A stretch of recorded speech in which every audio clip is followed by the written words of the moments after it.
1 2 1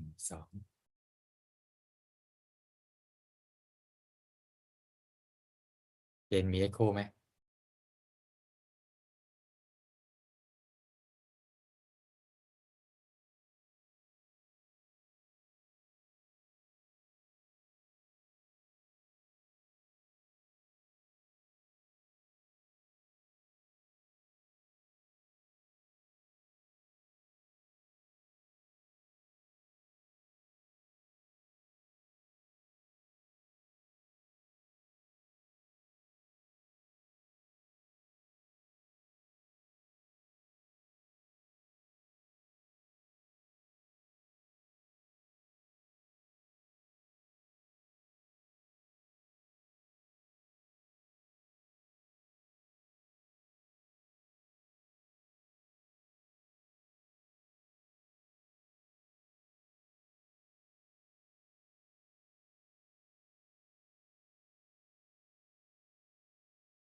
สวัสดีครับอาจารย์ครับผม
Hello, everybody.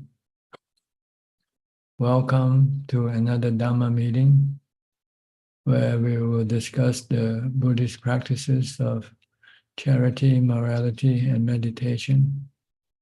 Everyone is welcome to join.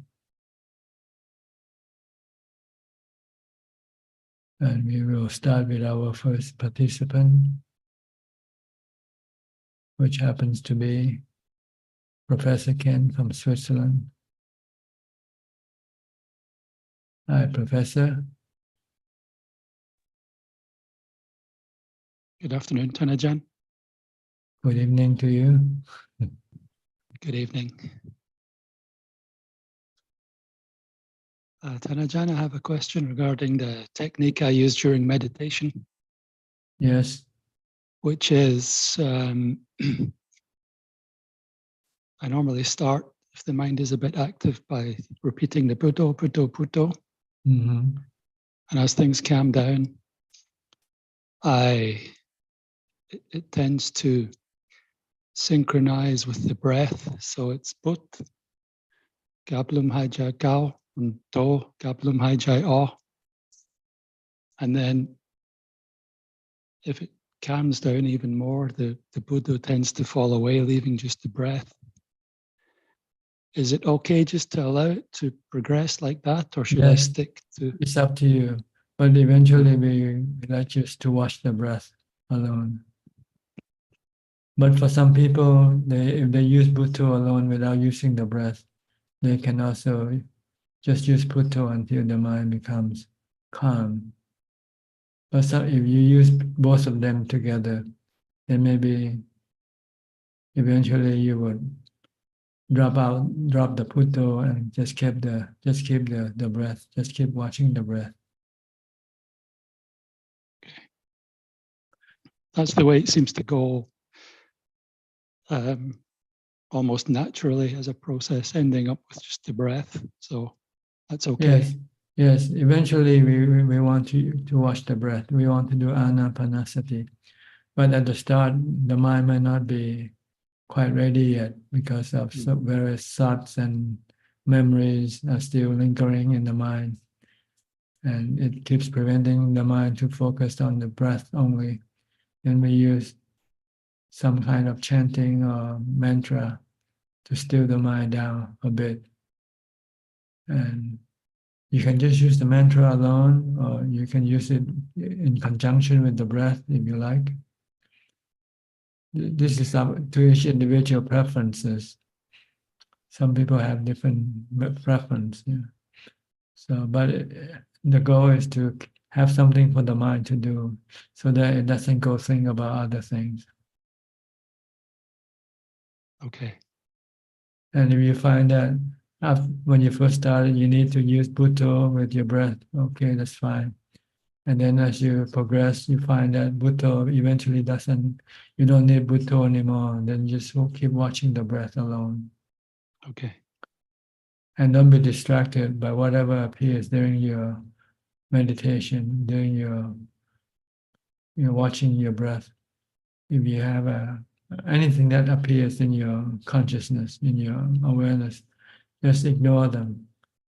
Just concentrate on your breath, watching your breath until the mind sort of drop into calm and it becomes still. Then even the breath disappear. Then all you need to do is to be aware and maintain that awareness of emptiness, aware of stillness of the mind, and maybe just keep watching. If your thought should arise, then you should stop it. If you want to keep the mind in that state of calm for as long as possible. You want to give the mind the strength. The longer the mind can remain calm and still, it will have the strength to resist the defilement when it comes out of meditation. So then you can use wisdom in conjunction with this calm mind to get rid of your cravings if they should come up.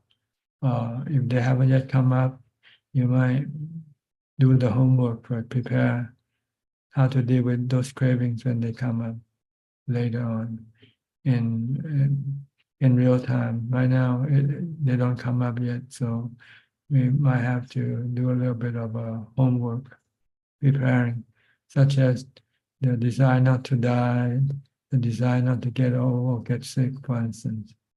This can come up and cause you stress or anxiety. And you have to use wisdom and say, the body is like this, it's anicca, it's temporary. It has to get old, get sick, and die. You can, if you accept it and you don't resist, have it, then you will have no suffering. But if you don't want it to happen, then you can be miserable when it happens. Yeah. So this is what you want. You want a calm and steady mind, a still mind to resist your cravings. When you're told by wisdom that the best way to deal with our situation is to stop reacting with craving. Just be merely acknowledging or being aware of what's going on. Because in fact, nothing is happening to the mind. Everything is happening to the thing that comes into the mind, awareness, which the mind doesn't have to do anything, just to be aware. Because when the mind tends to react with delusion, with cravings or like or dislike, and then that can cause stress to arise. So you need to meditate a lot. And your beginning stage, you want to develop a calm mind, a, a clear mind, a still mind, so that when you come across situation in which you have to use wisdom or insight, then you can use contemplation to see that the things that you are involved with are all under the three characteristics of existence, in which you cannot really control them. They come and go as they like. They are all natural phenomena. And the only thing you can do is just go along with it, flow along with it. Yeah. Like the weather. I mean, the weather comes and goes, and we just have to go along with the weather. You cannot have the weather to go away. I don't want hot weather or cold weather. They just come as they like. And we can coexist with them. If we try to reject them or try to wanting to get rid of them, then we can have misery because we will not be able to do it.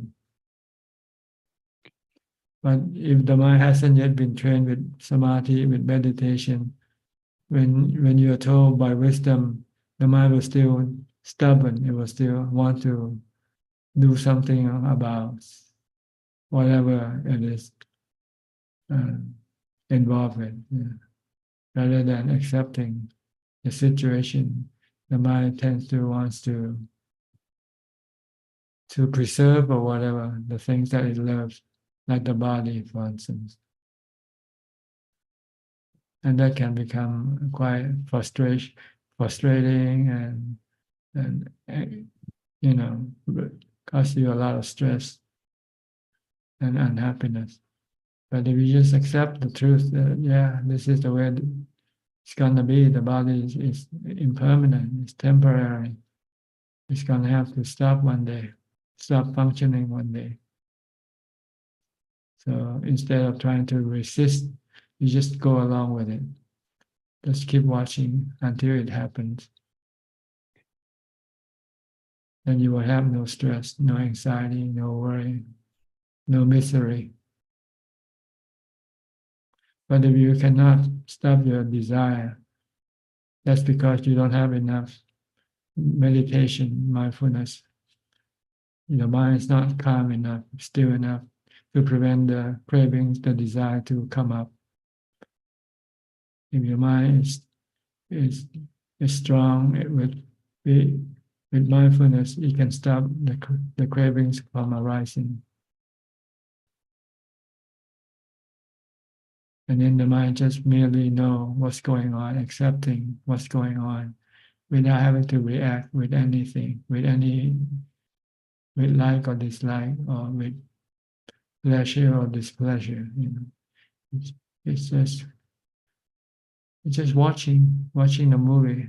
Don't get involved with the movie. Just watch the movie.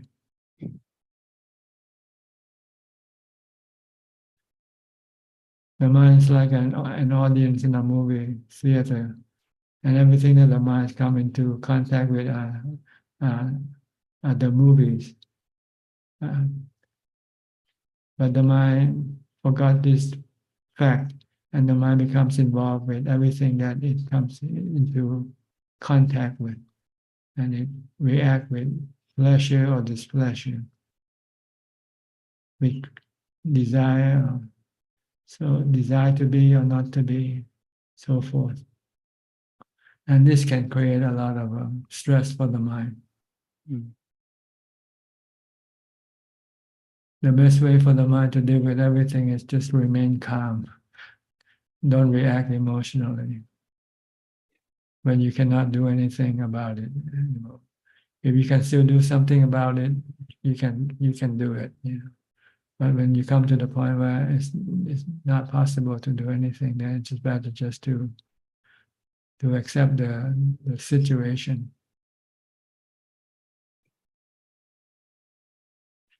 To accept this, you need to practice a lot of meditation to be able to remain still and not reacting.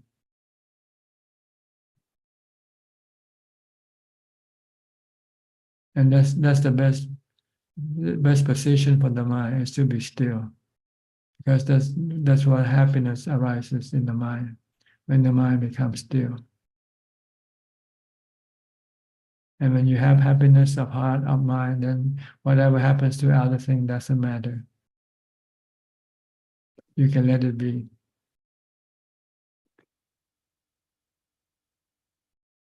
So practice mindfulness and meditation as much as a lot. Don't worry much about wisdom. We know pretty much already about anicca, impermanence, and anatta, but we just cannot react to it properly. That's all. We still wants to manage, wants to control things.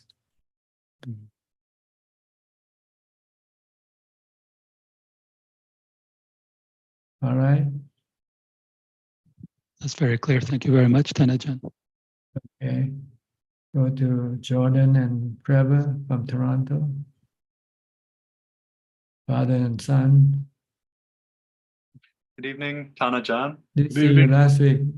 You didn't come in last week, right? Did you? I think my dad. I was. I had the audio on, but not the video. I see. Me too. I came in late. Okay. I'm sorry. Anything you like to ask tonight or today for you?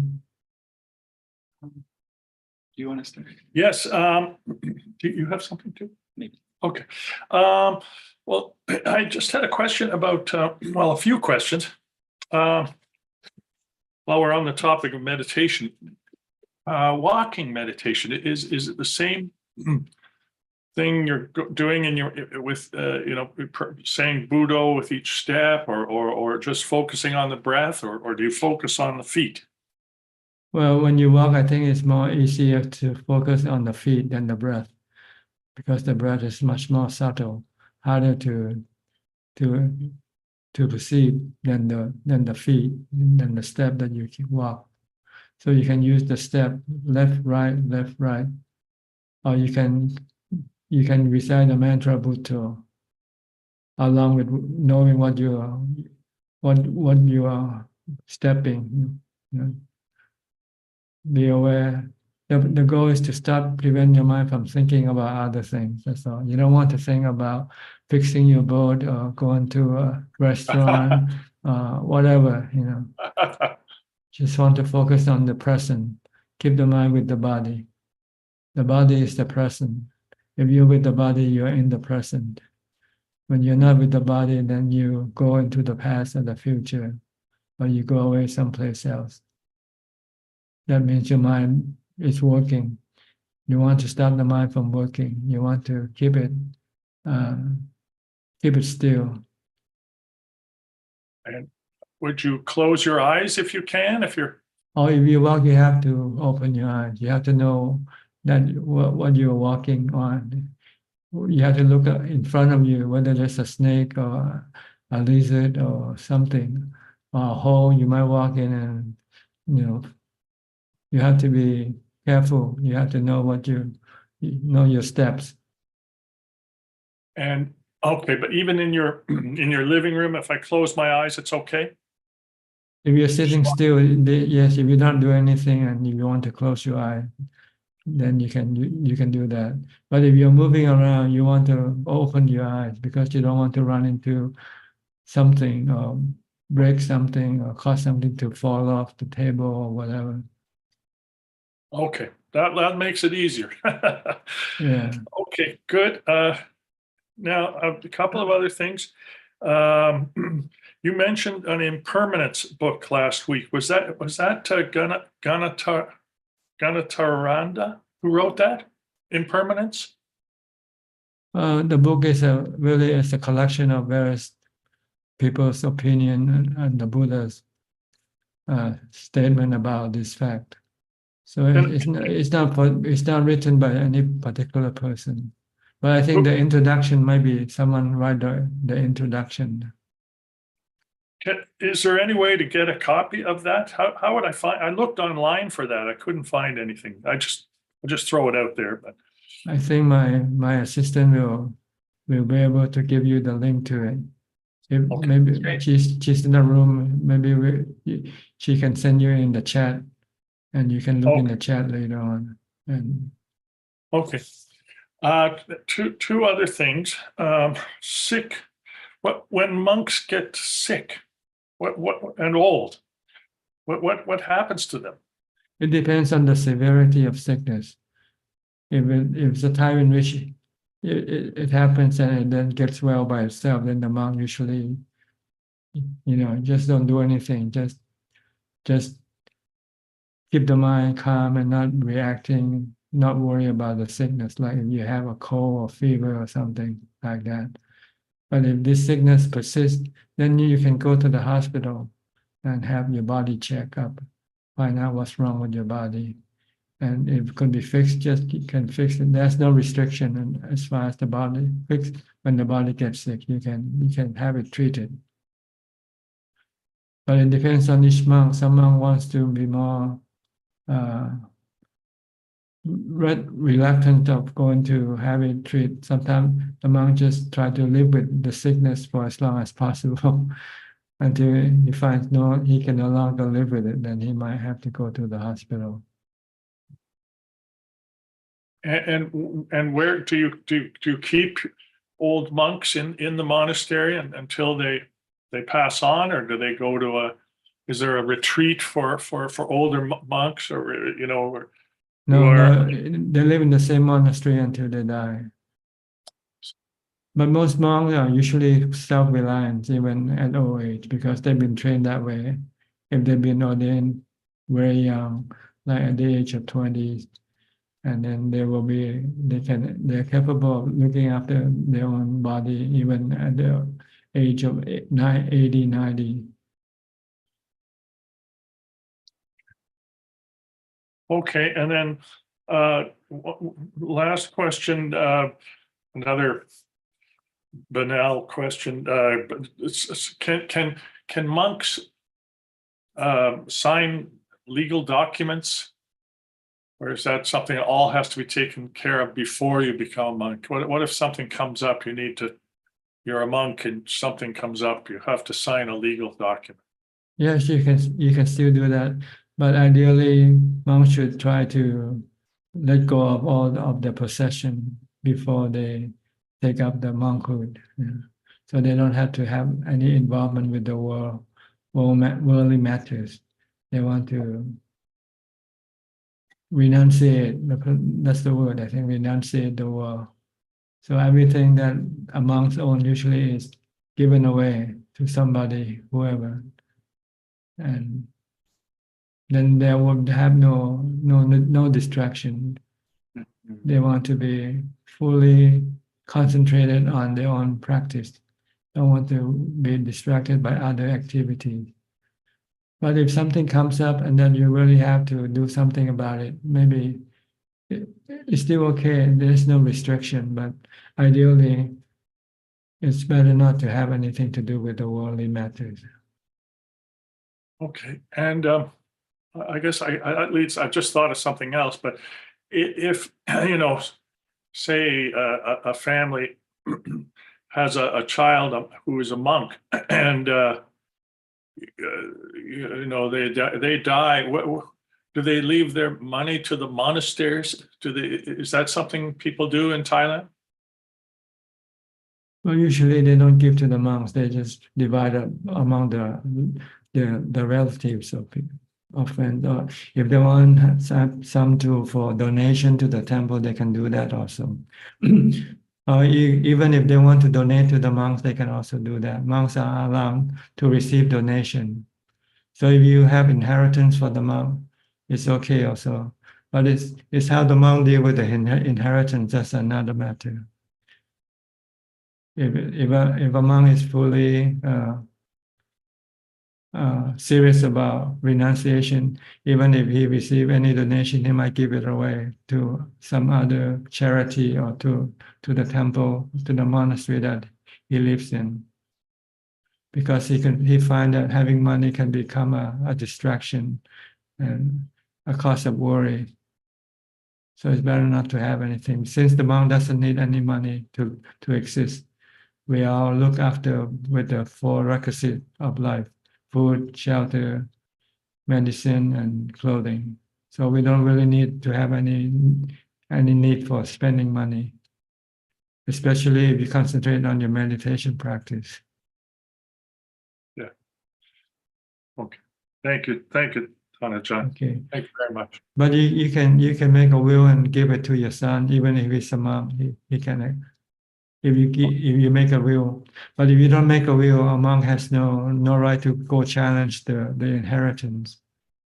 Oh, I only have one son, so he's it.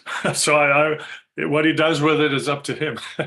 Yes, Thank you. but if you didn't make any will beforehand, the inheritance might not pass that directly No. to him because you didn't make it in the will. And as a Will- monk is not allowed to go to challenge in court for the right to inherit that. I'll make a will. Possession. Yeah. We're both going to make our wills before he goes. But thank you. Okay. And you, Trevor? George. Jordan. Ajaan, I had a question. How do we not make the same mistakes again when we've when we've acted in a way that we regret? What are some ways to? You have to punish yourself. Mm. So like maybe you say you have to fast for 3 days if you do something wrong. Mm. So that you know that there are consequences every time you do something wrong. Like fasting for 3 days or whatever. You punish yourself in a beneficial way, but not hurting your body or anything like that. But you want to punish your defilement, which was the one that caused you to do the wrong thing. Okay, so teach ourselves that way. Yeah, teach yourself that way. Discipline yourself. Okay. All right. Is that Thank it you. for now? That's it for now. Thank Are you. I'm overwhelmed this week with. You're nearly on your way now, isn't it? I heard you told me you're coming in the end of this month. Yes, I have. This is my last week here in Toronto, and I'm leaving, flying to Thailand, January 28th to Bangkok. Your visa, everything is approved now. It came through really quickly. And Okay, so you have a study visa. I have a study visa for 1 year. Should be 8 months actually. 8 months. Okay, good. At the end of 5 months, I'll have 5 months of study. I'll have 3 months to hopefully find a monastery where I can stay. Okay, good. And But I'm you going to can visit monastery during your weekend or something like that too, isn't it? I will. Yeah. You're not confined to any place No. you can still move around, do things as long as you attend your classes. That's right. Yeah. So I'll try to. I guess I'll see how possible it might be to go on a weekend. Some of the monasteries are far in the northeast that I might want to look at. But there are public holidays sometimes which make a long weekend. I want to come and spend time at Wat Yan on the mountain as much as I can. There are a couple of Ajaan Chah's disciple monastery, Ajaan Tan and Ajaan Anand, which is not very far from Wat Yan and not far from Bangkok. You can travel just a few hours to get there. That sounds good. It'd be worth checking those out. I've spent time with Ajaan Dun already, and he was wonderful. Yeah. Okay, it's good to try different monasteries so you know the differences, and then you can have a choice to pick the one that's suitable for you. Okay. I have some teachers that Ajaan Dick recommended that I think I'd like to ask you about, but maybe when I come to Thailand. Okay, all right. I think they're all good. You just have to go look to see them whether they're suitable for you or not. That's all. Because each teacher have different style of teaching, and though how they communicate with you might be a little bit of a problem. Some might not speak English at all. Yeah, I'm imagining it'll take some years to become fluent enough to actually talk to a teacher.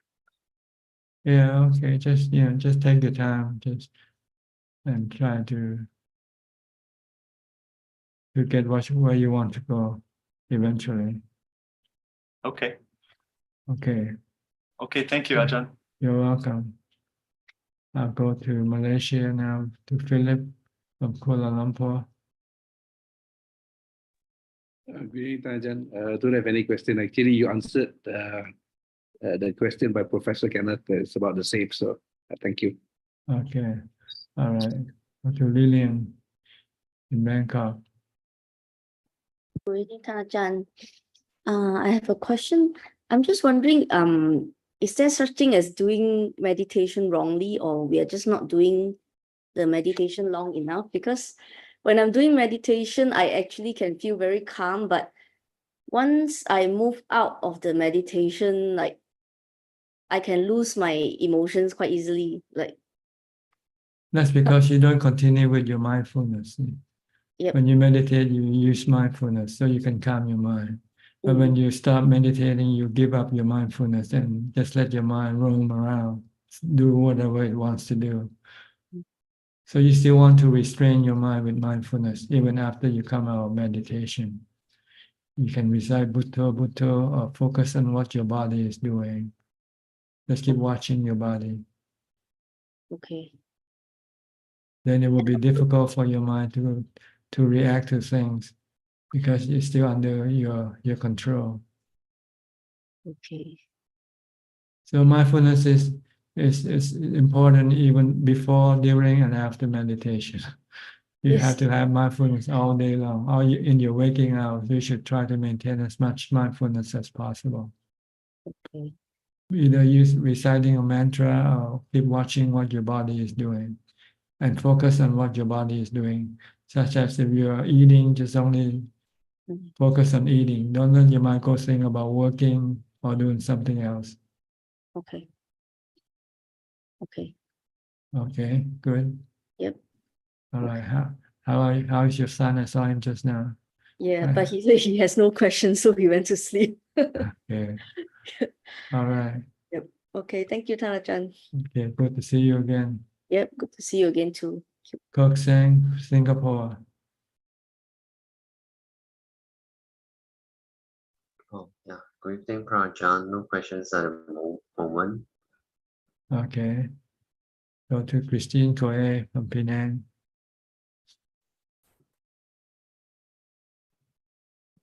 Good evening, Ajaan. I have no question. I'll come in to pay respect to Ajaan. Okay. Did you go back to the monastery yet? Not yet. Why not? What keep you so long? Yeah, because I have to go back to office and work. You don't see the monastery as a gold mine yet. If you see the monastery as a gold mine, you would go to the monastery more than you go to work. Yeah, correct.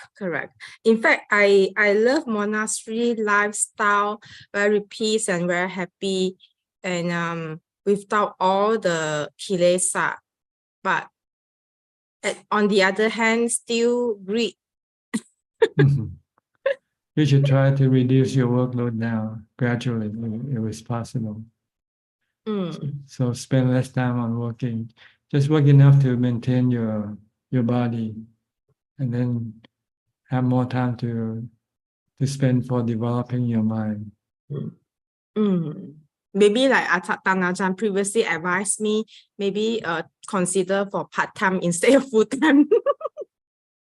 Yeah, work part-time, yeah. Mm. Because then you can have more time to go to the monastery and practice. Mm.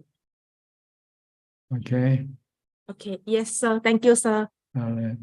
Go to California. Stalin. Hi, Stalin. Oh, he's not here yet. What's your name? You what? Mrs. Stalin? I'm Sheila. Sheila. Okay, Yeah. Um, uh, he's not here today. I see. You have any question? Just that when we investigate, uh, just investigating outside is not good enough, right? And because we have to go into our mind and investigate within our mind. It depends on what you're investigating. See, we have to investigate three objects. First, the body, then the feelings, then the mental states. So it depends where your object is. Then you have to go and investigate to understand the true nature of these objects. That they are impermanent. They can cause you suffering if you become attached to them, and they are not under your control. There's no self in them. Because when we go out with our mind, we tend to blame others when we don't like something. So what we should know is what is within our mind, right? Not whatever that person has to say or whatever that person thinks. What we should take care of is what we see and know that moment began with those conditions, and they will cease within that and just leave it alone, right? Well, you see, if you see everything as a natural phenomena, then you don't blame them. You don't blame the weather. You don't know. You just accept the weather. Some question like okay. That's all I had. I think Stalin is coming. Can he come Sure. and join us? Yeah. He just woke up in the morning and What time in California now? It's about what? 4, 5, 5:35. 5:35.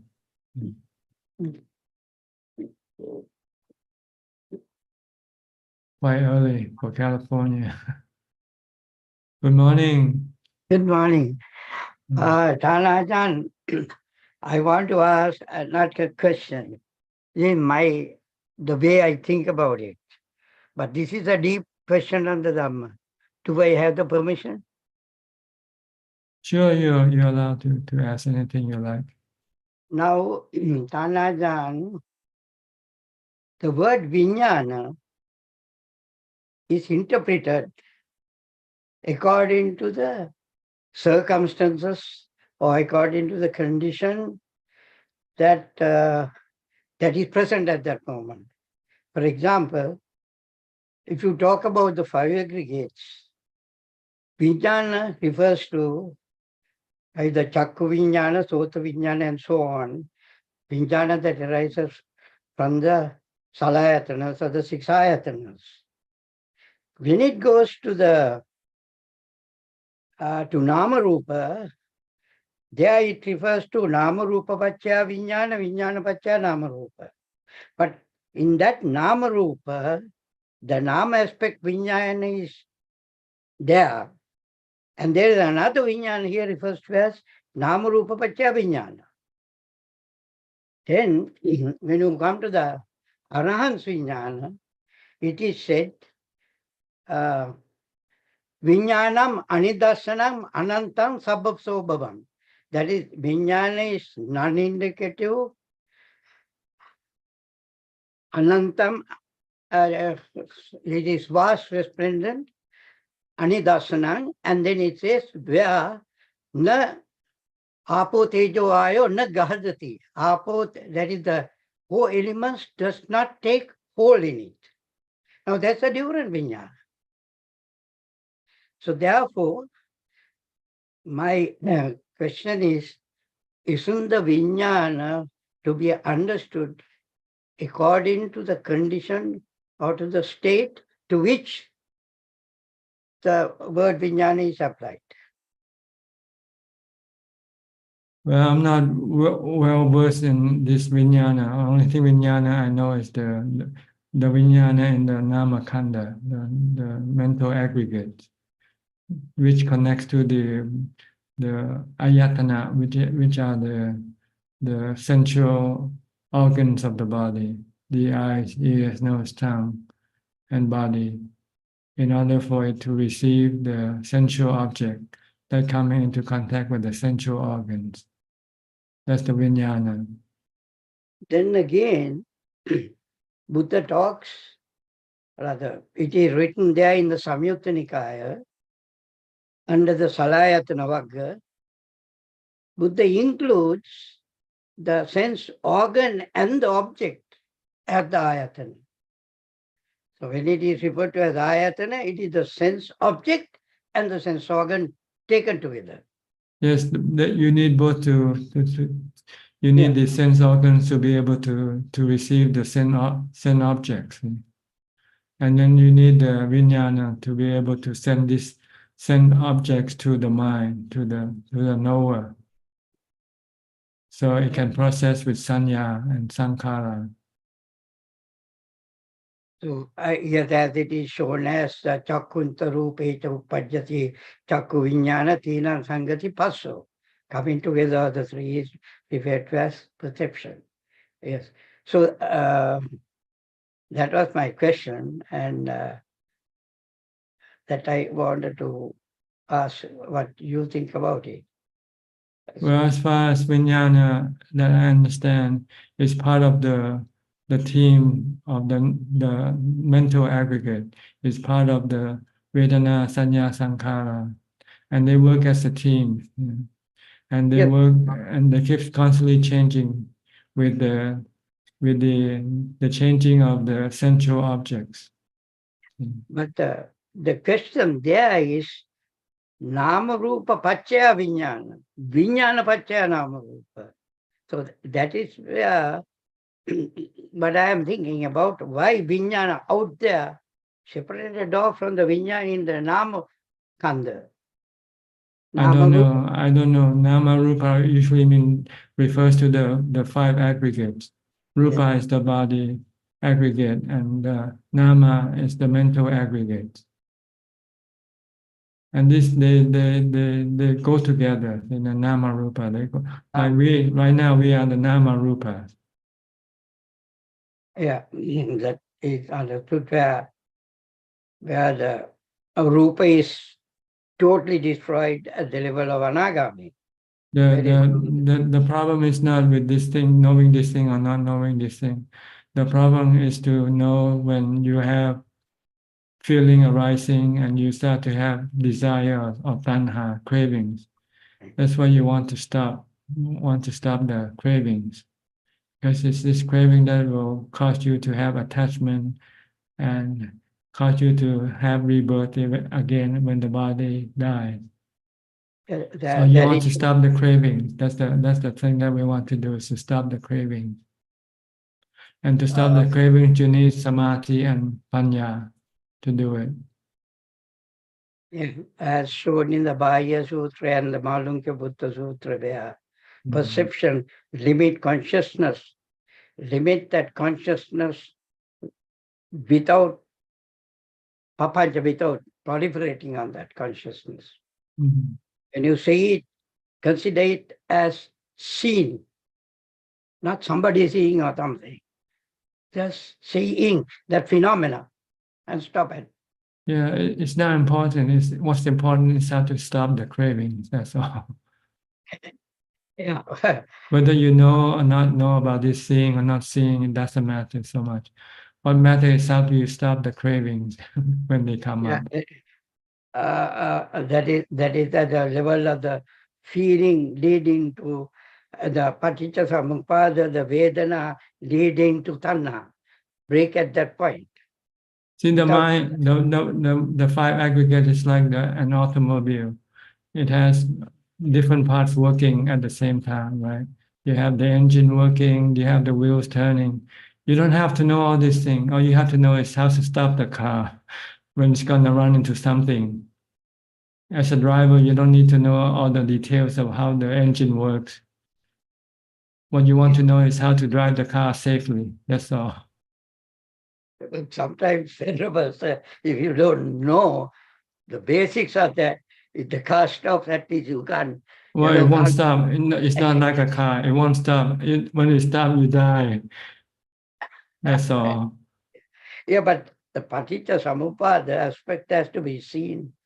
The paticca samuppada has to be seen and realized, because the Buddha said, he who understands the paticca samuppada understands the Dhamma.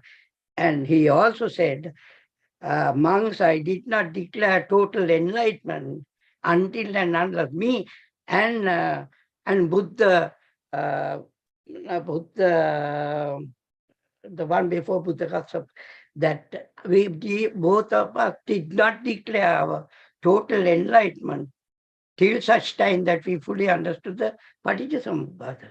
So, I don't know, my feeling is the Chattaro Satipatthana, the four foundations of mindfulness, together with the understanding of the Paticcasamuppada, takes you to into the Dhamma in a deep way. Okay. At least that's what Just I do as have. do as you like. You know, this is That is what I have done. okay. Good. Understanding of that. All right. So Can I ask? that's all that I have to say. Huh? Can I ask a question? Oh, you want to Okay, ask? sure. Go ahead. Sheila wants to ask a question. Go ahead. So when we live within the our daily life, we still have to have that mindfulness. I see that more and more mindfulness gets built up, and then you no longer have to be mindful. Now mindfulness always comes and reminds you to just stay calm and stay peaceful, not to react, right? So that is the practice while doing our daily chores and doing whatever we do. Everything. Yeah, Don't react. Just remain calm. Equanimity. right. Then your mind will have no stress. But when you react with emotion, then you're creating stress. And if you react with cravings or desire, then you can have stress coming up in your mind. Yeah, sometimes habitually when I see a salty snack or something, I try to grab, and I have to always remind myself that is just a thought that arose in my mind, and I just let it go and not go back to it. So That's like right. that, I have to really watch myself all Mm. the day, Yeah. not to get into the nivaranas, right? That is the kama chanda part of it, right? That's right. Good. Okay. Just remain aloof from everything. You can exist without having to have anything. You can be happy without having to have anything. So Right. no need to go after anything. And thank you. Okay. But at a point, you get to know that all this is nothing but a dream. The entire world is nothing but a dream. Yes, we are all dreamers. Nothing but a dream. Going here, going there, it's Mm. just dreams. We have to wake up and to Wake realize up. that we are dreaming. We have to see the reality. Yes. Is there a world? Is there no world? Is the world is there in the brain, the creating, sorry, the brain, not the brain. It's in the mind that you create this so-called world, which is a totally an illusion. Thank you. Okay, you're welcome. Thanks for your wisdom. Okay, I'm trying to go there. all And right. I think I will go, but not so far, but I'm there. Okay, good. Good. Next, Diana from Wales. Greetings, Tanajan. I have one question my son asked me.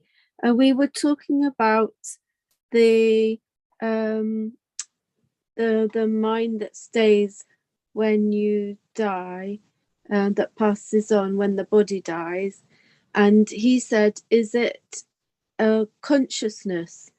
And I couldn't tell him the difference between consciousness and the one that knows. I said it was It's the same consciousness. thing. It's the same thing. Oh, okay.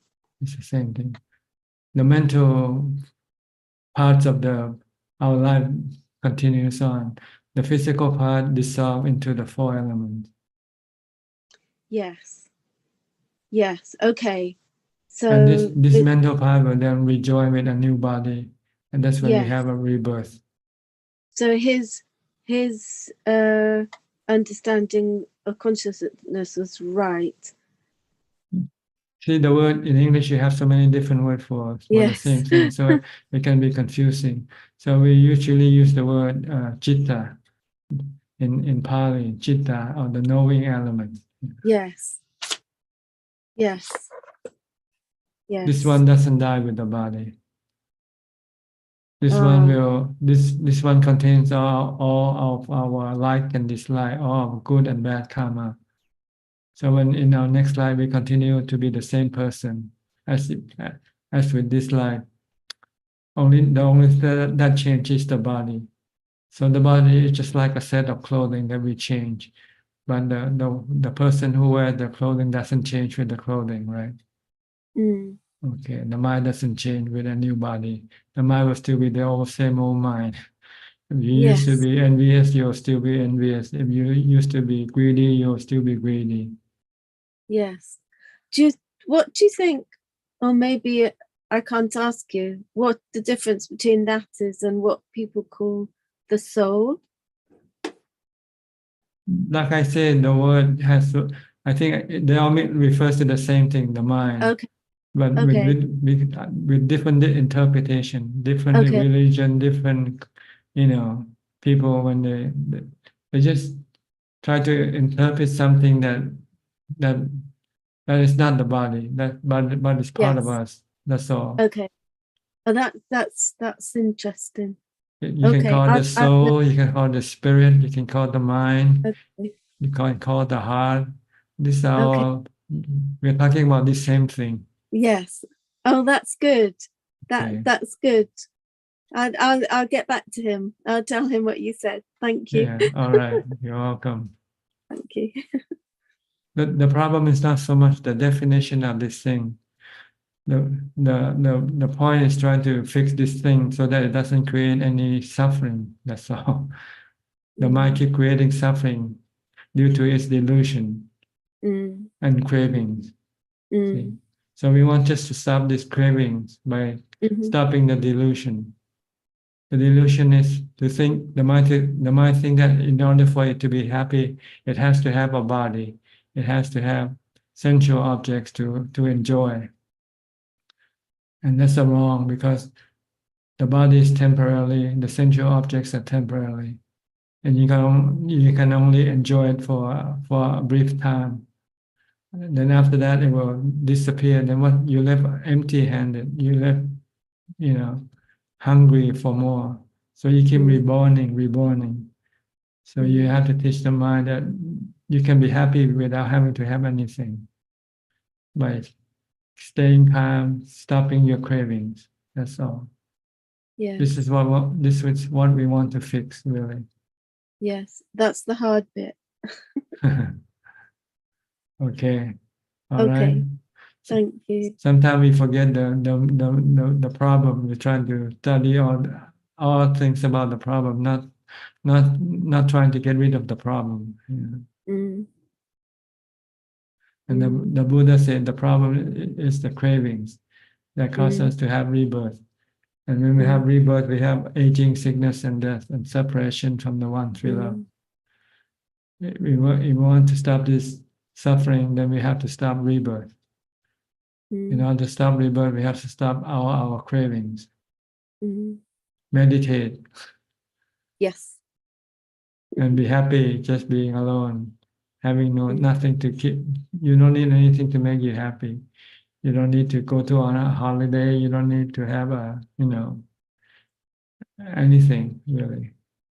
If you can meditate and if you can calm your mind, stop your mind from thinking, then you can be happy right there and then.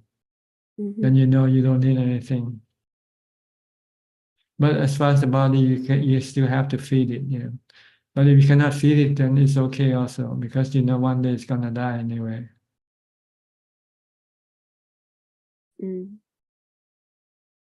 Okay. Yes. Thank you. All right. We'll go to Alvin now. Alvin from Malaysia. Good evening, Ajaan. I'm just here to pay respect to you. Thanks a lot for your question. Thank you. Okay. How about Geg Yenso? You have anything to say? From Penang? Yeah. No question, Ajaan. Yeah. Okay. We'll go to Cynthia then. Cynthia Schmidt. This is your first time here, Cynthia?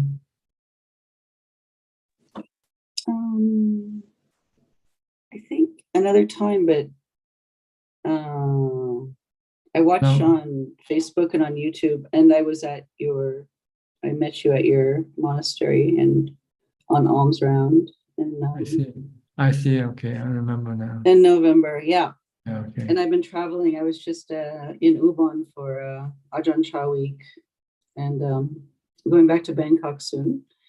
So that's good. So I can come see you and go see Ajahn Anan regularly. So I'm happy for that. So I have a question. I have a friend who was a monk and disrobed and went back to robe up and then decided to get a girlfriend instead. And that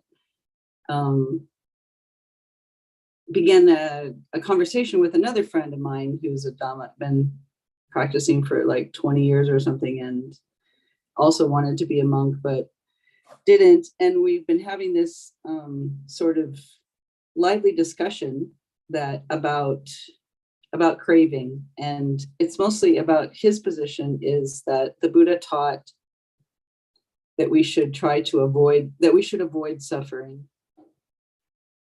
He uses the word avoid. And his life, he kind of builds a life in a way to not engage and not, he's a lay person, but he tries to stay away from things. And I kind of told him that I feel like craving and avoiding something is kind of the same thing, only opposite, right? Like if you're really like actively avoiding any kind of pain, then that's the same as trying to get something. You're still creating karma either way. You're still creating a situation where you're reborn into something because you're grasping at it or you're trying to avoid it.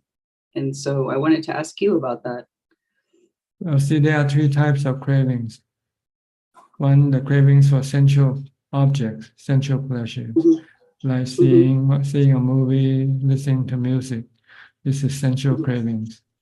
Then we have the craving to be, you want to be rich, you want to be famous, you want to be happy, for instance. This is the cravings to be.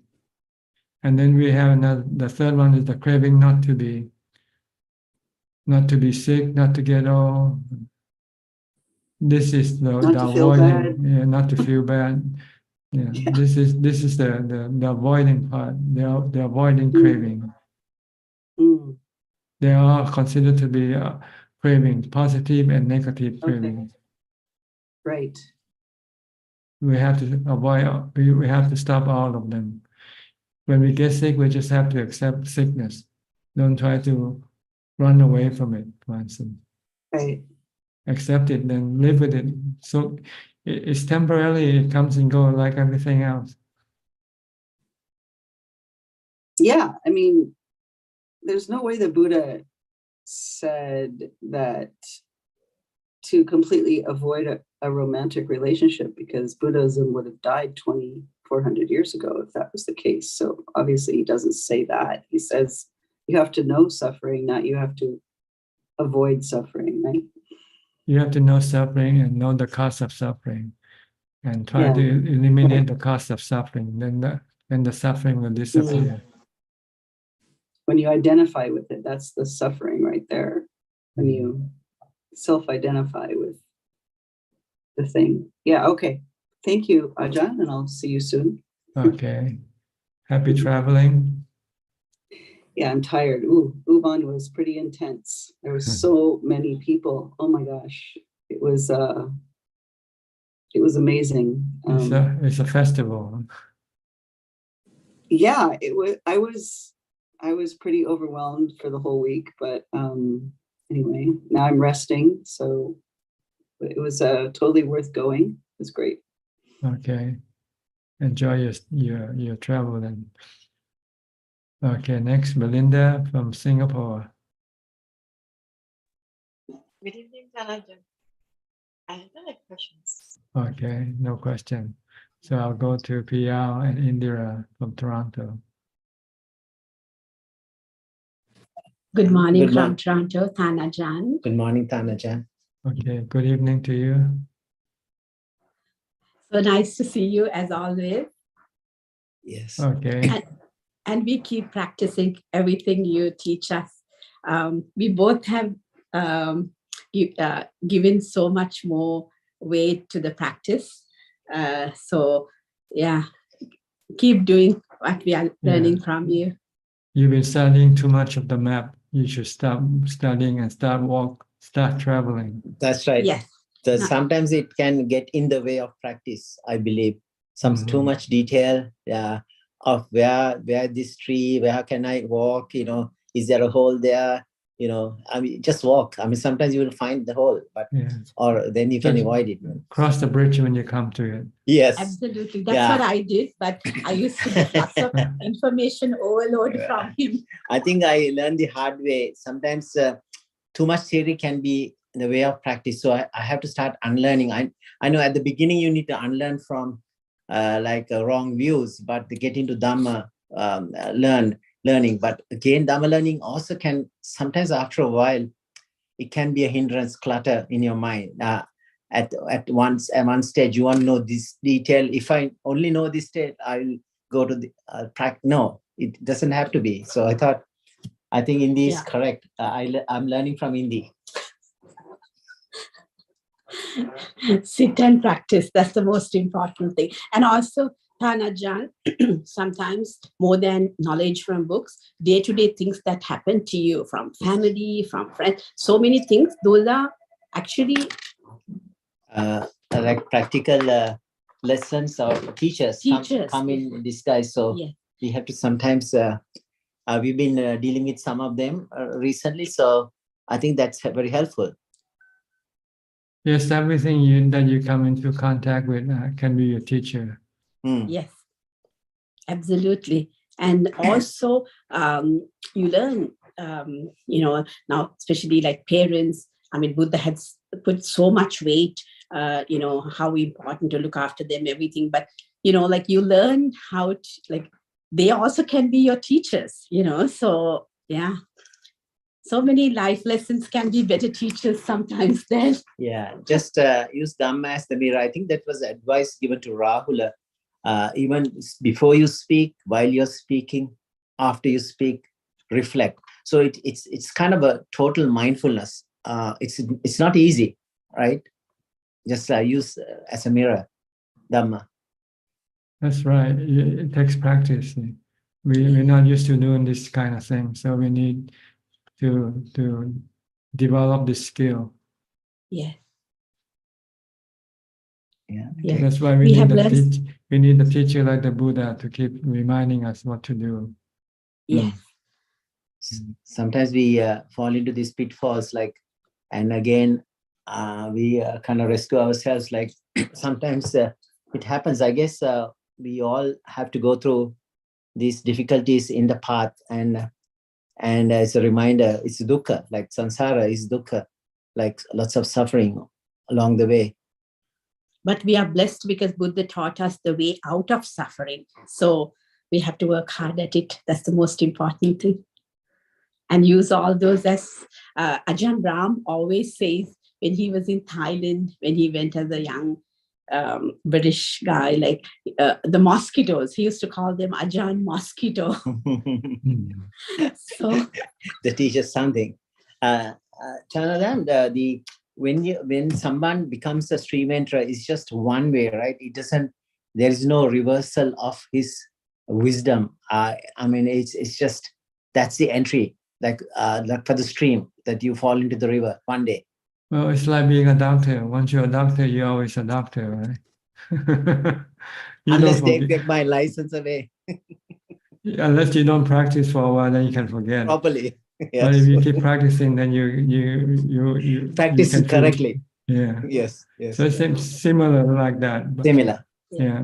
Once you see the body as the as the anicca, dukkha, anatta, you can always see unsee it. it. Yeah. You can Once you unsee see it, you don't have to unsee. You can unsee it. Right? Right. It's just clear. Yeah. Once you know somebody stole your money, you cannot forget that. True. Yeah. So yeah, once you see like truth, like I mean, no, even someone comes and say, no, this is not the truth. I think you're mistaken, but you know it for yourself. This is the truth. Yeah. So even 100 people come and say, but you yourself, let's just say, okay, just let it go. But you know you have seen it, right? Then there's no other person can tell you this is not the right thing. This is the wrong thing. Thank you so much. thank you so much, Let you go. as always, for because honestly, we both were saying in the car too, our lives have changed a lot since we started listening to you, and through your wisdom, we've learned so much. So and much also the questions other people ask, like very useful. Very useful. Yeah, yes. Even at the beginning today, the professor's questions were very useful. Thank you. So the discussion, we learned so much. Thank you. You're welcome. I hope you keep following us. Don't forget us. Right. We need company. Yeah, thank you. Okay. Sadhu. Right. I'll go to the other side of Canada now, to the west, to Sui and Czech, around Vancouver. Yeah, greetings, Father. Tanajan. Oh, good morning, yeah, good evening, Tanajan. What can I do for you today? For me, no questions. Still working on my Satipatthana. Have you memorized your but why so hard? It's just a few minutes to recite. Really, it doesn't take that long. I think there's a version in the mind. The mind doesn't like this to study this thing. It's not exciting like study something else. Like why to go on a holiday, for instance? This is more exciting. It's working. Then at least try to force myself to memorize and take the times to not allow the mind to go and think of something else. See, when you meditate, you should just memorize what you have remembered. This is a way of calming your mind. Preliminary way of calming your mind down. Then after that, you might be able to focus on your breathing, on your breath. Yes. So you have to set up a goal when you're going to memorize it. If you don't, then you just keep pushing it away, kick the bucket down the road. One paragraph at a time, pushing, yeah. working on it, but it's pushing one paragraph at a time, and okay, sometimes I forgot, then go back. But then in Satipatthana, basically the Buddha is is it like in the first part trying to tell the mind that there's a body? Like I think the mind already know that there's a body, right? Or we are not aware of there's a body. We know the body, but not the truth of the body. We know the body as being us. I am the body. This body is mine, and I want to live forever. This is delusion. See, you have to switch to your understanding and see the body as not yourself. The body is just your servant. You're the master. You're the mind. The mind is the master who tells the body what to do. And the body is not going to last forever. It's going to get old, get sick, and die. This is something we forget and we don't want to think about. So we think we're going to live forever. When we do our planning, we never plan about when we're going to get old, get sick, or die, right? In fact, we should always have this in the back of our mind whenever we do planning for the body. You have to make you have to know that one day you're gonna end up being an old man, an old lady, staying in the old age home, abandoned by everybody, except the nurses and the doctors around you.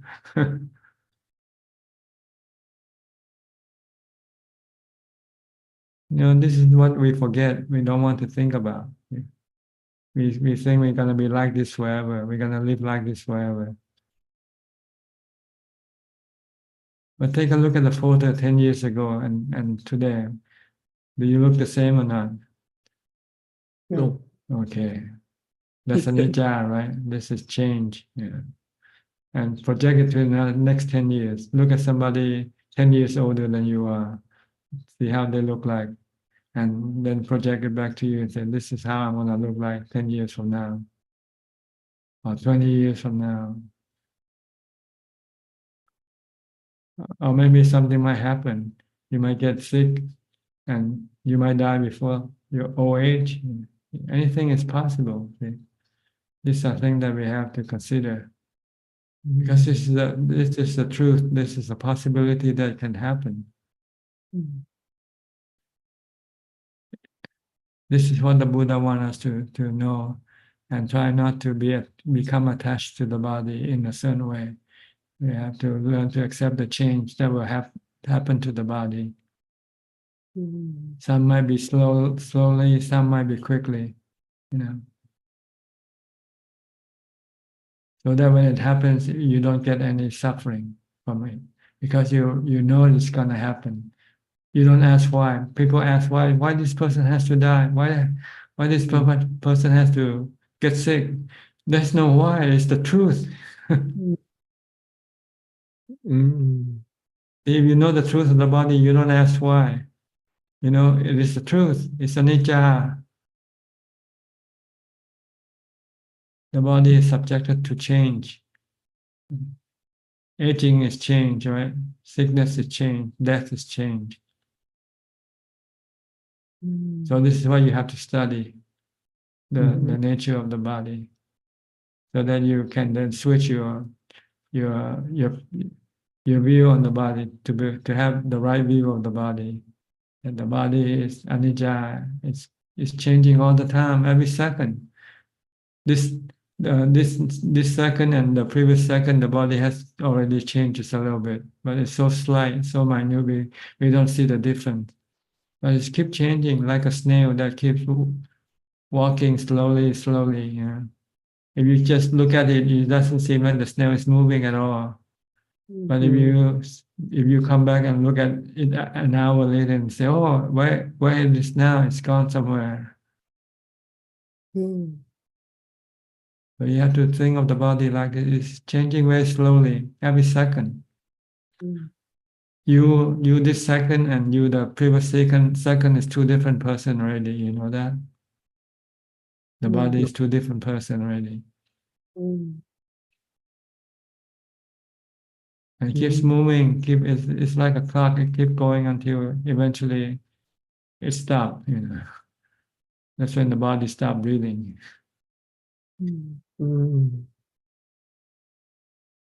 But you won't be able to study this if you don't have mindfulness, because without mindfulness, your defilement will pull your mind to go think about all other things that the defilement wants you to think about. How to make more money, how to preserve the money you have, how do you plan for retirement, and so forth. You just keep thinking about this thing and forgetting that what happened if you die before that. Yeah. Yeah. Mm. So first you have to do step by step. You have to develop mindfulness first and develop samadhi. After that, you have mindfulness, can have samadhi. Then your mind becomes still, free from the defilement. So when you come out of meditation, then you can then instruct the mind to investigate the nature of the body. And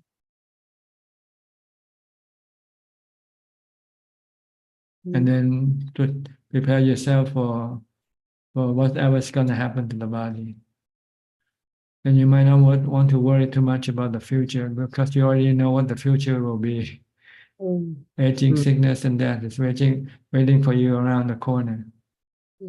So what you want to do is how to cope with it when it happens. And the way to cope with it is to be calm and let it happen. If you cannot do anything about it, if you can still do something about it, do it. But if you cannot, then just accept it. If the doctor says you have terminal cancer, what can you do? You just have to prepare your mind to accept the truth. If you already prepared your mind, then you don't have to do it, because you already know this is going to happen.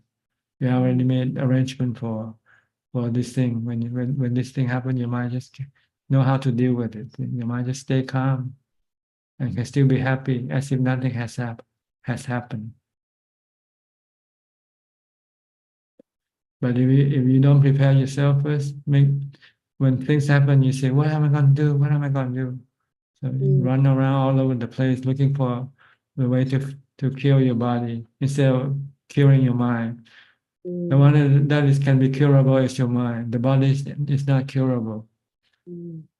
But you can kill your mind, save your mind from stress and anxiety.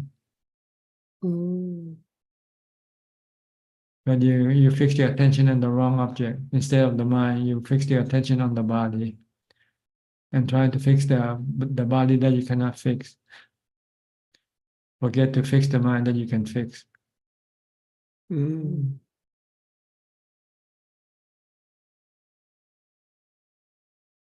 So, okay, keep memorizing the Satipatthana Sutta. Just the body part, just only the first part, the body section. That's why when I read it, because mindfulness, that there's a body, would that okay? So the meaning is so. No, you misunderstand the word mindfulness of the body. It's to use the body as an anchor to prevent your mind from thinking about other things. To keep watching your body, stay with your body. If you have to watch what your body is doing, then you cannot go think about other things, right?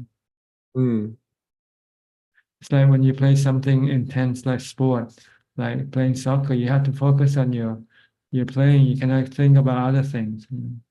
Or when you play violins or piano or whatever, you have to be fully focused on what you do. Then you cannot think about how to manage your retirement saving and so forth during when you play these things, right? But when you're not doing anything, when you're doing something easy, then you can think about all these other things.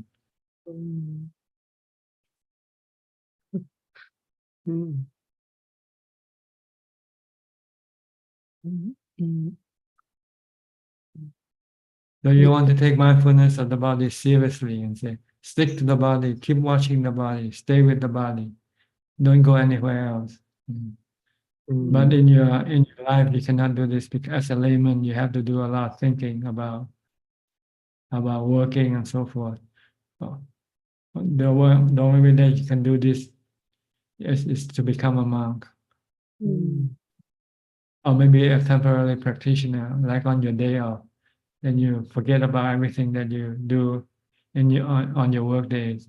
Empty your mind of work and everything, and then try to focus on your body or on your mantra. It's not mentioned in the Satipatthana using the mantra, but it can be an alternative to the body or to be an assistant to the body. When you have the mantra, then your mind cannot go anywhere else. So you will be left with the body. So you'll see whatever the body is doing more clearly. But the purpose is to stop your mind from wandering, thinking aimlessly. Mindfulness, this is the function of mindfulness. And in order to have this ability, you have to tie your mind with something like the body. That's why we call mindfulness of the body.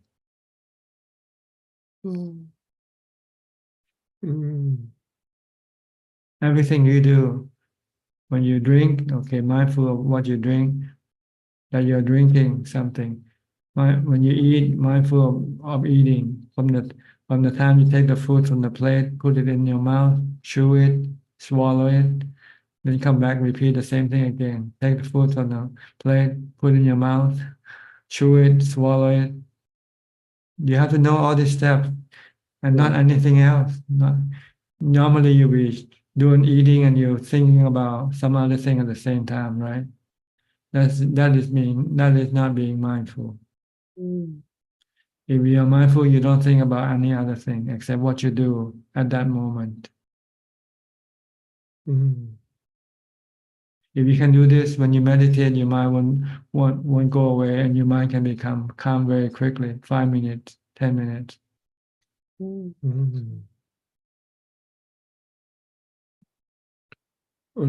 Ajahn, when I be mindful of the food that I eat, and then it's kind of like take away, the taste, but it takes away the enjoy. You don't want to enjoy it. You're a practitioner. You don't care about enjoyment. You want to develop mindfulness. You want to enjoy the fruit of your meditation, which is much more better than the fruit of your food that you eat.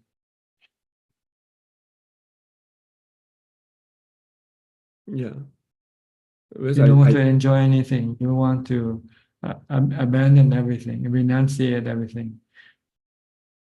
The joy you get from worldly things is temporary, and it can be addictive. And when you cannot enjoy, then you can have suffering. So our goal is to enjoy the fruit of our meditation.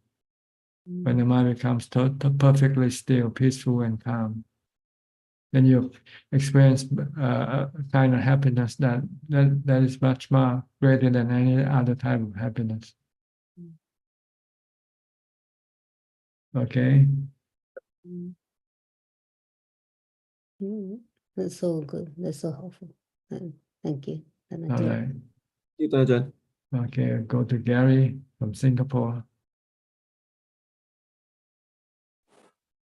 Ajahn, good evening. Thank you for the teaching. No questions from me for now. Okay, do we have anybody else? Okay, everybody's in the room have asked question already. So I'll go to, we have some question from email and from YouTube. Go to Kunjup. Yes, we have 10 questions so far this evening. The first 5 questions are from the assistant Gmail. The first question is from Chandy from Toronto. Question 1. During meditation, when concentrating on the breath, at some point, the breath almost disappears. Where do we focus our attention when the breath disappears? At the same point where you focus when the breath is still there. Just know that there's no breath, that's all. But don't and watch whether your mind start to think or not. When your mind start to think, you have to stop it from thinking.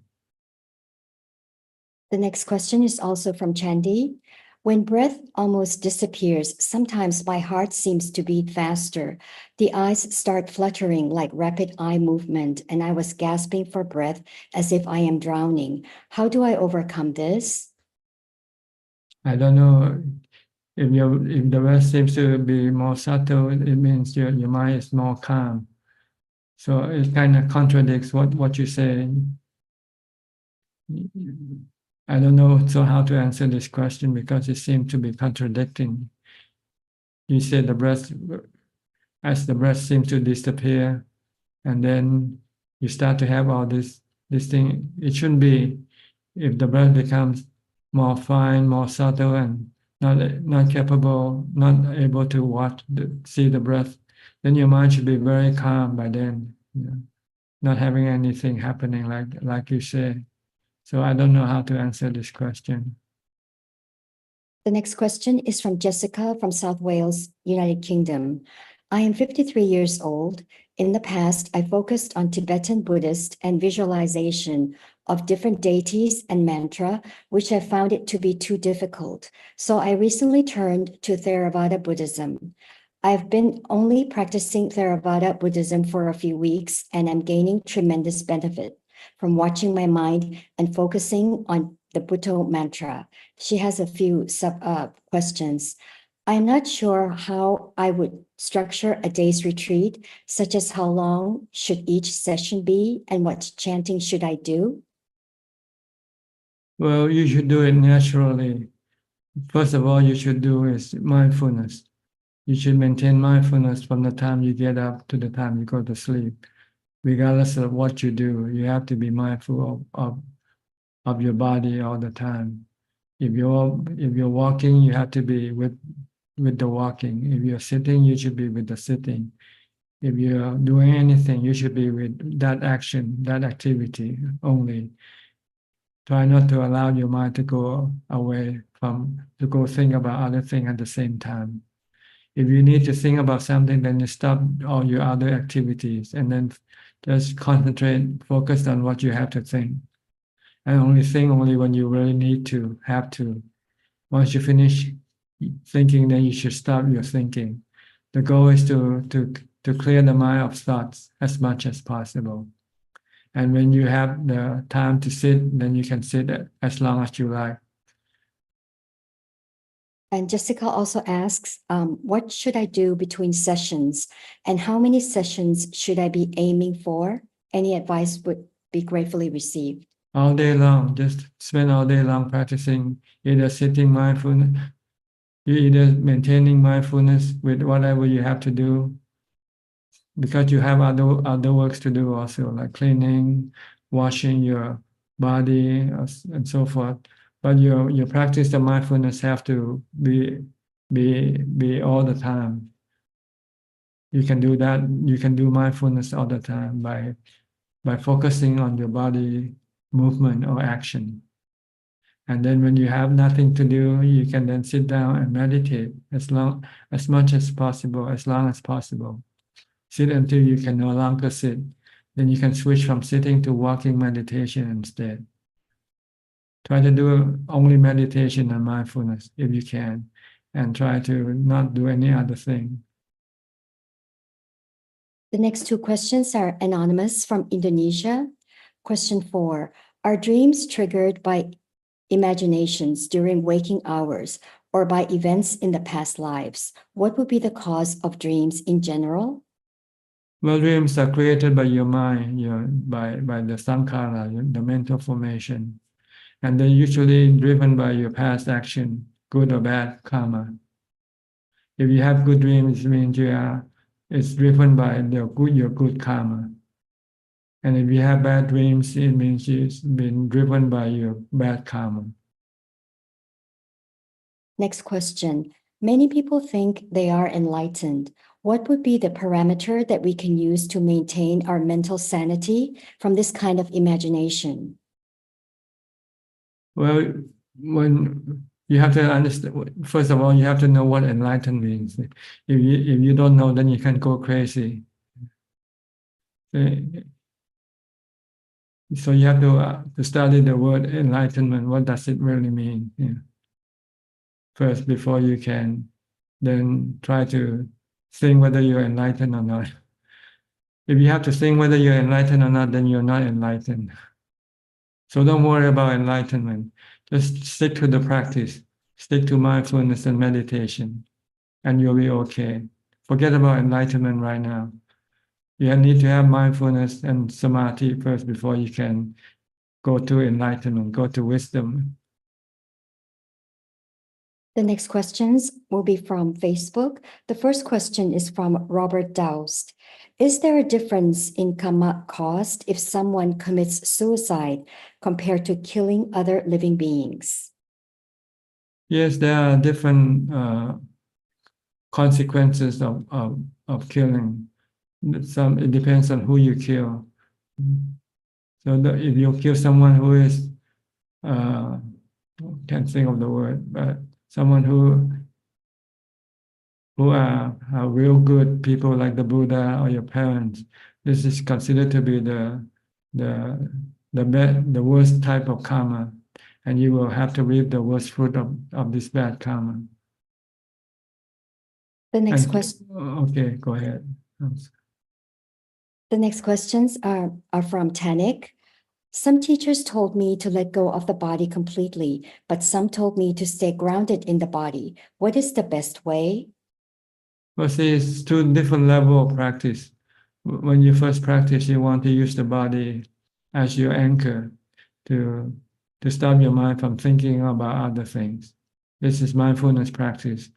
But once you get to the wisdom level, then you want to study to see the true nature of the body. And when you see that the body is impermanent, then you know that you have to give it up one day. So you cannot be attached to it if you don't want to have any stress or suffering. So it depends on which level you are on. See, if you're still developing mindfulness, then you have to keep watching the body, anchor your mind to the body. But it doesn't mean being attached to the body either. You can apply wisdom at the same time, that you know that one day this body can die, or something can happen to the body, and you must be willing to let it happen, willing to let go. Another question from Tanik. How do we let go of the body when we are alive?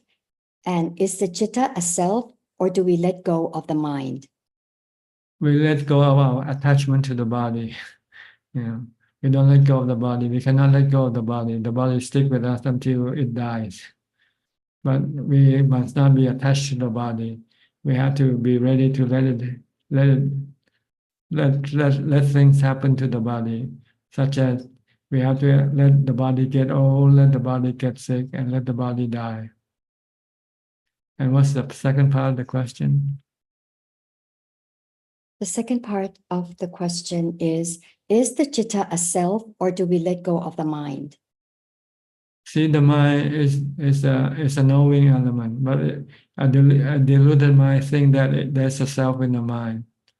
So we have to use wisdom to study, to investigate, to see that there's no self in the mind either. The mind is just another element like the other four elements.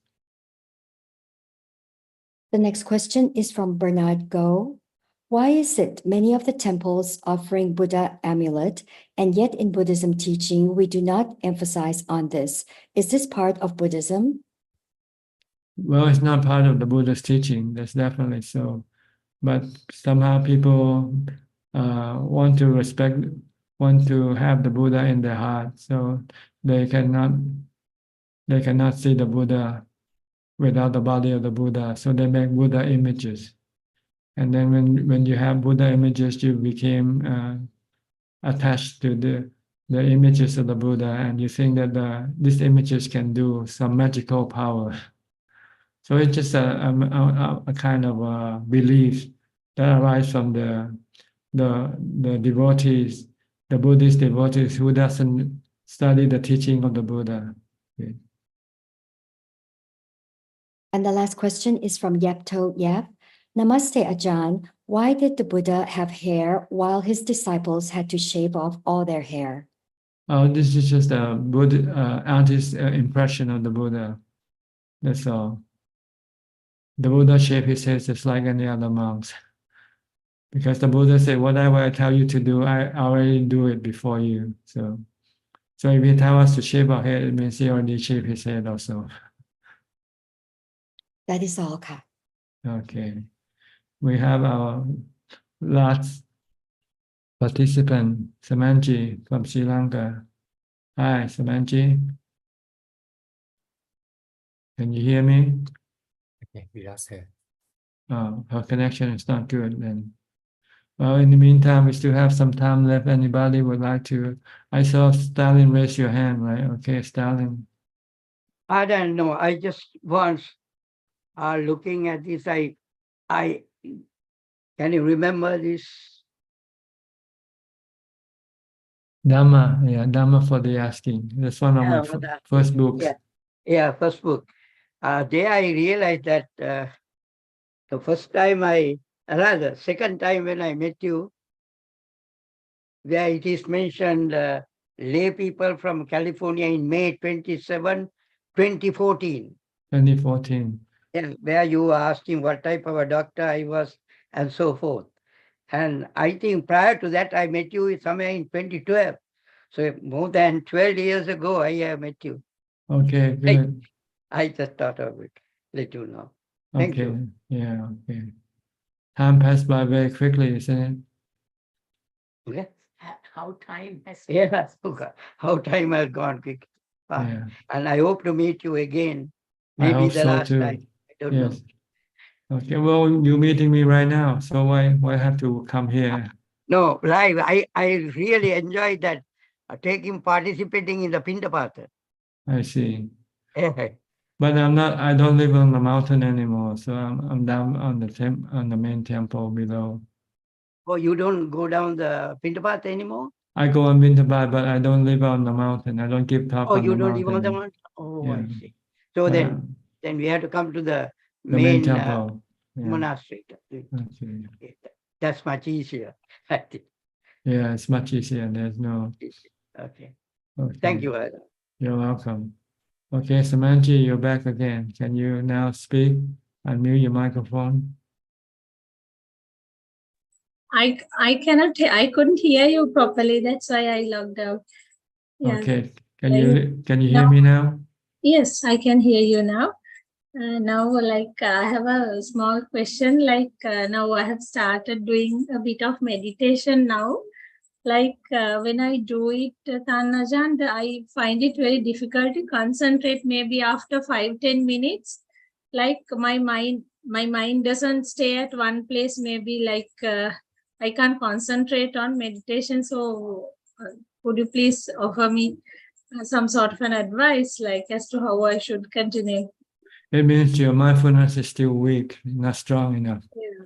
So you have to need to develop more mindfulness before you can meditate, before you come to meditation, in which you can do during your daily life. See, as soon as you get up in the morning, the first thing you should do is mindfulness. Start mindfulness as you go and continue on with whatever you do, like going to take a shower, brushing your teeth, getting dressed or whatever, eating. Keep focused on your body activity. Don't let your mind go think about other things. Don't go to the office yet. You're not at the office yet. You're still at home. So keep the mind with the body. Then you will have more mindfulness this way.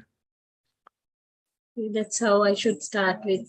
Then should I practice metta meditation also? I do on a regular basis, No, just use body meditation, body mindfulness. Okay, thank you. Yeah. Plus, firstly, we should practice mindfulness. Then only we can go to deep meditation. That's right. Because or else you won't be able to sit for a long time. After you sit for a few minutes, you might start to wandering around and think about other things already. So you want to keep the mind focused. Yeah. So before you meditate, keep it focused with your body. Keep watching Maybe your after body. about 5-10 minutes, I lose my concentration. Yeah. Yes. Maybe for yeah. See how long you can focus on your body tomorrow morning when you get up. Okay, then thank you, Ajaan. If you can focus and with the body until you go to work, then you have a lot more mindfulness, and I guarantee you will be able to sit longer when you meditate. You have to be mindful of what I'm doing, right? Maybe That's whatever I right. do, I have Everything. to. Yeah, just be with whatever you do. Okay. Then that Buddha mantra also, like I have to choose either of that, either of the two, right? You can use both at the same time, so it can reinforces each other. Okay. Or you can just use the body, but with the mantra, it will make it harder for your mind to go think about other things. Yes, Ajaan, thank you. Like that. Okay, when you start doing it, you understand what mindfulness is and how important it is. Yeah. I'm happy to hear that you started to meditate now. Yeah, we'll let you know by next week the progress, Ajaan. Yes. Yeah, but be patient. Don't worry about the progress so much, but keep doing it. And sometimes it might be slow, might not be noticeable, but you're really going. You are advancing. It's like planting a tree. The tree doesn't grow in one day. It takes time for it to slowly grow. Your mindfulness is like that. It takes time for it to develop. Yeah. We'll do it that way. Thank you. Okay. Do you have any other question for your? That's only for today, actually. Okay. I asked that for myself, actually, because I Okay. started doing it. Maybe next week I'll join the session with some questions. Okay, good. Maybe you can let me know how things work. Okay. I'll go to the next person then, which is Pendy Martin. Pendy Martin. Where are you from, sir? Good evening, Ajaan. Where are you from? I'm from Indonesia. Okay. Can I help you? I have a question. About a week ago, I have a dream. In my dream, I see myself, and then I'm teaching myself in that dream about anatta. And then the next night, the next day, I'm dream again about I teach about myself about meditating. It's we have to give attention to the process about rise and fall, to the nama and rupa, and then it comes again to the next day when I dream again. I teach myself again in my dream that about how to treat the chitta. If we want to make the chitta straight or to bend it, the chitta, we have to tie it with prana. I just confused with three about my dreams because it happens under my conscience. How can it be happen, Ajahn? How can you what? How can you have what? I'm sorry. What is your question again? My question is, why it's happened to my dream? Because it's happened in our conscious, below consciousness. Oh, when you go to sleep, you don't have mindfulness, so you cannot control your mind. So the mind can create any types of dreams. Okay. So you just know what you dream, and if you can use what you dream to help you advance in your practice, then you use it. If you cannot use it, then just forget about it. Thank you, Ajaan. Right. And then my next question is the Chitta when sorry, when I'm concerned to the Chitta is spark, and then the spark is have the condition too with cause and effects. Is that true or not, Ajaan? Can you speak louder, please? When the Chitta is spark, Is what? When the Chitta is... spark, the Chitta spark. What do you mean by spark? I mean, there is a way, the jump of the Chitta. I don't understand what you mean by sparks. Maybe I need my friends to translate. Yes.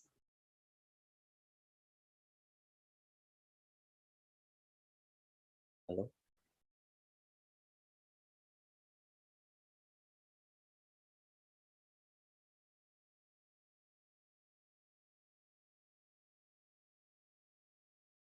Hello, Ajaan. Yes, go ahead. Can I have help from my friend Rosli to translate to English? Sure. Who is she? Where is she? He is already at the Zoom. In the Zoom meeting? Yes. What's her name? I don't see her on the screen. Oh, Rusli. Okay, Rusli, you want to translate your friend's question?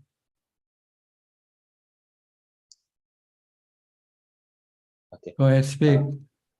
Kok Rusli, jadinya ketika pikiran itu lompatan pikiran muncul, saya melihat lintasan pikiran itu ketika dia mulai bekerja gitu kan, itu akan berhenti kalau misalnya tidak ada penyebabnya. Tapi kalau misalnya ada sebabnya, dia akan berlanjut.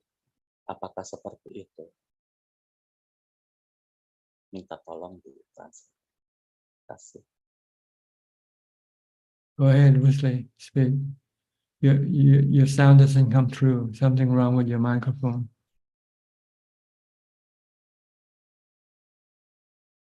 Maybe when you enter the room, you didn't click at the right button or someplace. So the microphone isn't working. I cannot hear you. You might have to go out and come back again. Okay. Try to go out and come back again. Leave the room and then reconnect again.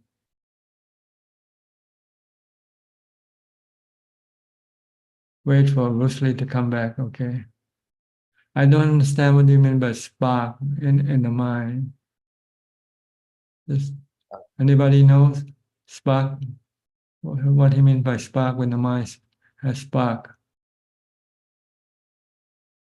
Okay, Rusli, you're back.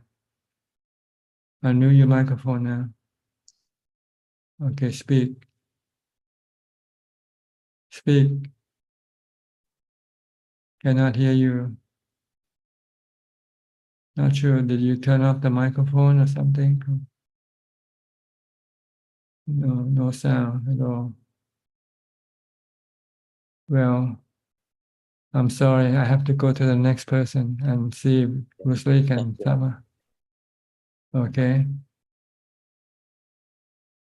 I'll go to Sulan now. Sulan from Singapore. Yeah, hello Ajaan, nice to see you. Good to see you too. How are you? Yeah, I'm good. Recently I got my parents to join this Ajaan Chah Memorial Tour in Thailand. I see. Yeah. Then we followed the group around and then we went back to my father's place in Penang. yeah, to visit his relatives. Yeah, so that's why I couldn't join the session last Tuesday. Mhm. Yeah. No problem. Mm. You're not obliged to join this meeting. You can come and join anytime you like, or don't join anytime you like. It doesn't matter. Oh, yeah, I wish to join. No punishment. No penalty. No penalty. Yeah. Ajaan always full of metta. Yeah. When I always talk to you, I feel very recharged. Okay. Yeah. Oh, how are you? Good. Thank you. Oh, good. Thank you. Yeah. I have a question for this week also. Okay. So last week when we were going for the memorial tour following the Buddhist group, then we heard this story about how like there's a Buddhist story that in the Buddha's time people ask the Buddha like how come there's like 4 types of people when listening to him. The first one would fall asleep, and the second one is looking at the sky. Then the third one is like I can't remember, maybe like wanting to climb the tree or something like that. Then only the last person is very diligent in listening to the Buddha's teaching. Then the Buddha kind of shared that it's because of their habitual inclinations. That's why the first 3 type of people was not able to appreciate his Dhamma. Then especially the type that keep falling asleep, maybe in a past life could be like animals. Yeah. So then like I was wondering, is there any hope for the first 3 type of people?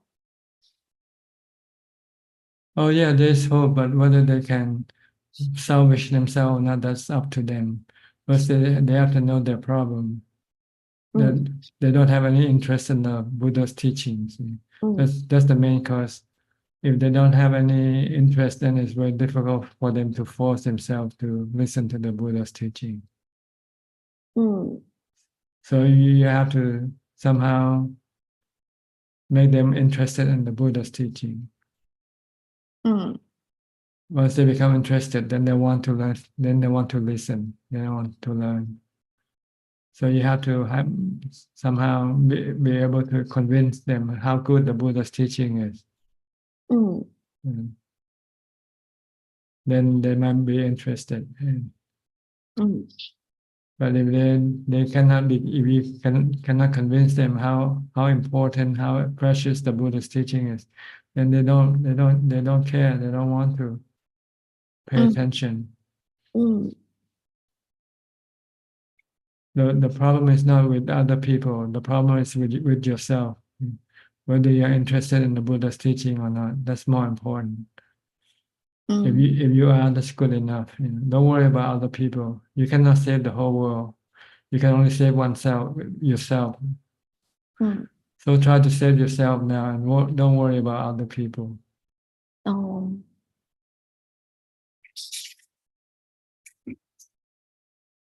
So it's only like through saving ourselves, then we can save other people. Once you have saved yourself, then you know how to save other people. But if you don't know how to save yourself yet, how can you go save other people? That's true. Okay. All right. Okay, I have a few more minutes left. I have to go. Thank you, Ajaan. Wesley, can you speak now? Or you're still the same? No sound. Okay, sorry. Okay, Lucy, you use a notebook, right? Unplug your microphone first and go to the audio setting and select the microphone. Okay, we have sound now. Go ahead, speak. No sound yet. Can you speak? Hello? No sound, no sound. Maybe the setting is Yeah, it's think not for the right Yes. microphone. okay. Test. Okay, can hear you now. Okay, the question was when in the mind there are a lot of sankhara when there was a cause by an object, for example, will there be a time when there is actually no object and then the mind will be just calm and quiet? No, because the mind is still have the defilement that keep pushing the sankhara to keep thinking all the time. Only way is to stop it with mindfulness, with full concentration, with jhana. Then you can stop sankhara temporarily. Can you explain to him? The second one would, is there any actually is there the mind work with the object, the sankharas and everything in a parallel way, means that there are so many things running on there are so many tracks running on each object.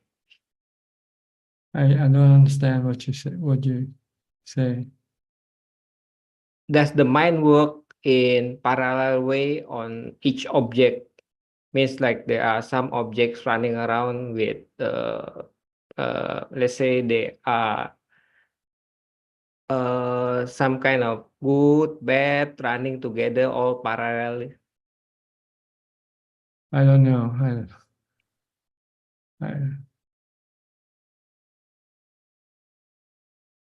And then the third one is, does the actually the mind just now Ajaan already explained that actually the mind is never really calm without the mindfulness, like it's running over and over again as long as there are defilement causing the mind to go wandering around all the time. That's right. Avijja pattaya sankhara. See, avijja is the defilement, which push the sankhara to keep on thinking all the time. If you have Dhamma, then you can stop the avijja. Then Dhamma will stop the sankhara from thinking. Or tell when the sankhara should think and when should stop. With Dhamma, you can control the sankhara. So the mindfulness is the key to stop the sankhara at least momentarily. Yes, sankhara, the mindfulness is temporary and wisdom is permanent. These are the two Dhamma that will be able to control the sankhara. That would be all. Thank you very much, Ajaan. Okay, you want to explain to him or later? Now or later? I can explain to him later. Okay then. Thank you very much. Okay, you're welcome. Anybody else would like to ask any more questions? We have about 6 minutes left. Okay, looks like everybody wants to go home now. Oh, Viyal, okay, you raise your hand.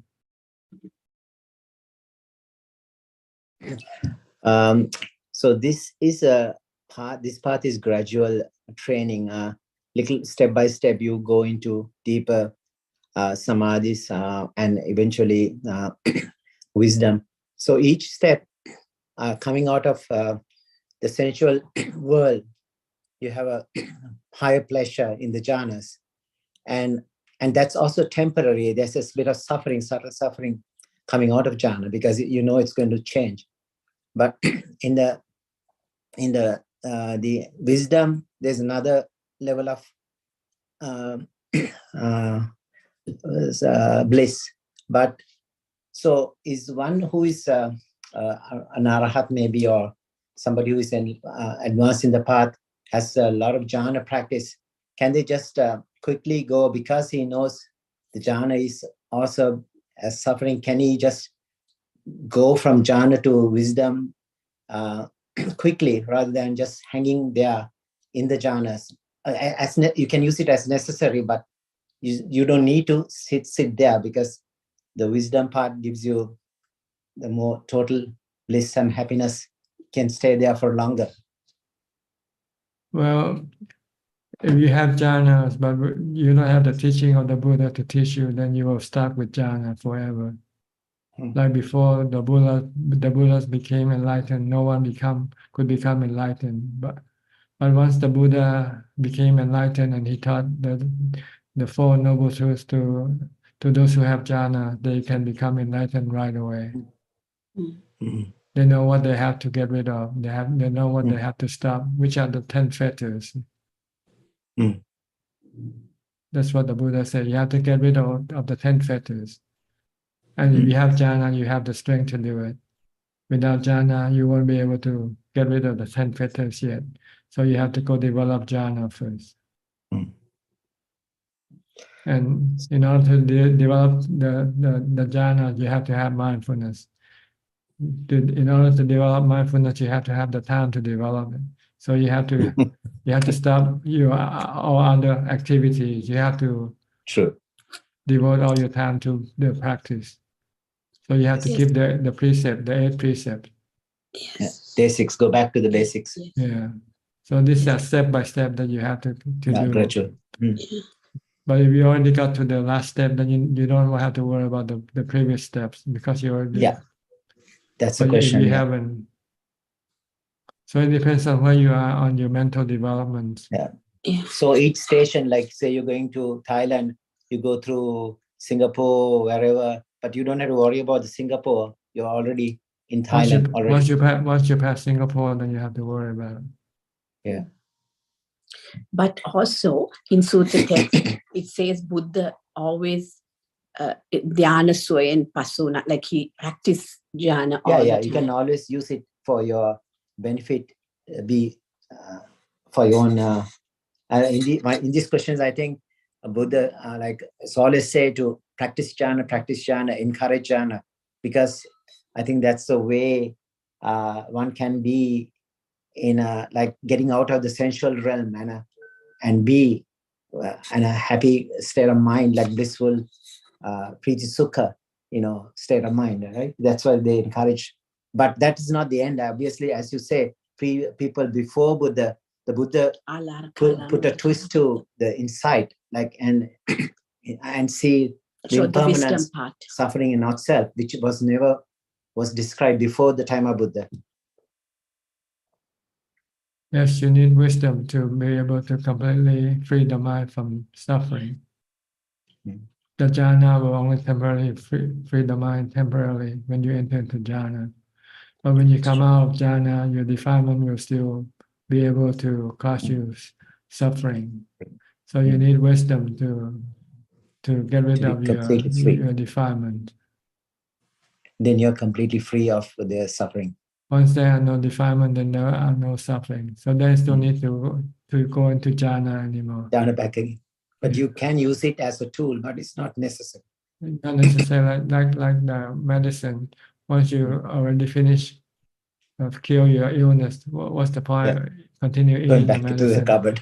But you might use it as a supplement, like vitamins and things like Nutrition. that. But you don't really need it anymore. You don't need it to cure the disease anymore. There's no disease to cure. Thank you, Tanya. I think time is right. I think. Well, thank you for your question also, and that takes up all our time for tonight.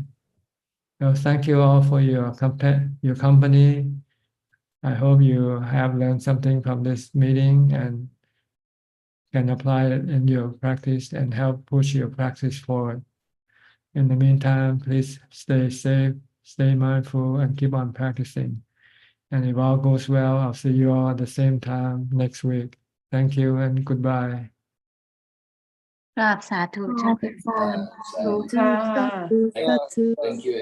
Thank you, Ajaan. Everyone Thank you, Ajaan. Ajaan. Ajaan. Care, everyone. Bye bye. Good night, Ajaan.